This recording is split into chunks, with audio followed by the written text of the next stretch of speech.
Kerala Congress M സംസ്ഥാന secretariat യോഗം ഇന്ന് കോട്ടയത്ത് നടക്കും. രാവിലെ 10:30 മുതൽ കോട്ടയത്തെ കേരള കോൺഗ്രസ് എം സംസ്ഥാന കമ്മിറ്റി ഓഫീസിൽ ചെയർമാൻ ജോസ് കെ മാണിയുടെ അധ്യക്ഷതയിലാണ് യോഗം ചേരുന്നത്.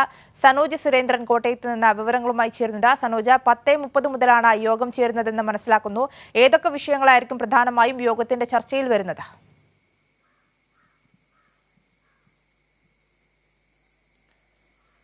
തദ്ദേശ തെരഞ്ഞെടുപ്പുമായി ബന്ധപ്പെട്ടുകൊണ്ടും പാർട്ടി സ്വീകരിക്കേണ്ട നടപടികൾ, മുന്നോട്ടുള്ള പാർട്ടിയുടെ പ്രവർത്തനങ്ങൾ എന്നിവയെ സംബന്ധിച്ച് കൂടിയാലോചിക്കുന്നതിൻ്റെ ഭാഗമായിട്ടാണ് ഇന്ന് കേരള കോൺഗ്രസ് എമ്മിൻ്റെ പ്രധാനപ്പെട്ട യോഗം കോട്ടയത്ത് ചേരുന്നത്.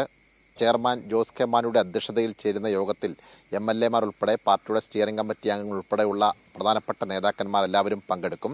കോട്ടയത്തെ സംസ്ഥാന കമ്മിറ്റി ഓഫീസിൽ രാവിലെ 10:30 യോഗം ആരംഭിക്കുന്നത്.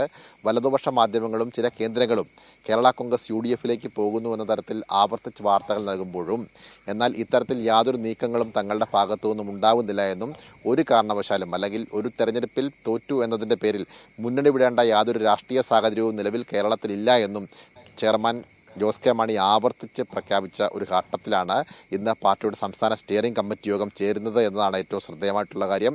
എന്തായാലും വരുന്ന തദ്ദേശ തെരഞ്ഞെടുപ്പിൽ ഈ പാർട്ടിയുടെ മുന്നൊരുക്കങ്ങൾ നടത്തുന്നതിൻ്റെ ഭാഗമായിട്ടും മത്സരിക്കുവാൻ വേണ്ടിയുള്ള ക്രമീകരണങ്ങൾ ഒരുക്കുന്നതിൻ്റെ ഭാഗമായിട്ടും സംഘടനാ അടിത്തറ താഴെത്തട്ടിൽ വിപുലമാക്കുന്നതിൻ്റെ ഭാഗമായിട്ടാണ് ഇന്ന് ഈ യോഗം വിളിച്ചു ചേർത്തിട്ടുള്ളത്. എന്തായാലും പ്രധാനപ്പെട്ട തീരുമാനങ്ങളൊക്കെ തന്നെ ഈ യോഗത്തിൽ ഉണ്ടാകുമെന്നുള്ളതാണ് കേരള കോൺഗ്രസ് കേന്ദ്രങ്ങൾ നൽകിയിട്ടുള്ള വിവരങ്ങൾ. ആര്യ. ശരി, സനോജ് സുരേന്ദ്രനാണ് വിവരങ്ങൾ നൽകിയത്.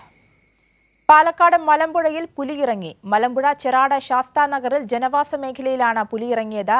രവി പിഷാരടിയുടെ വീടിന് മുന്നിലാണ് പുലി എത്തിയത്. CCTV ക്യാമറയിൽ പുലിയുടെ ദൃശ്യങ്ങൾ പതിഞ്ഞു. പുലി സാന്നിധ്യം വനം വകുപ്പും സ്ഥിരീകരിച്ചു.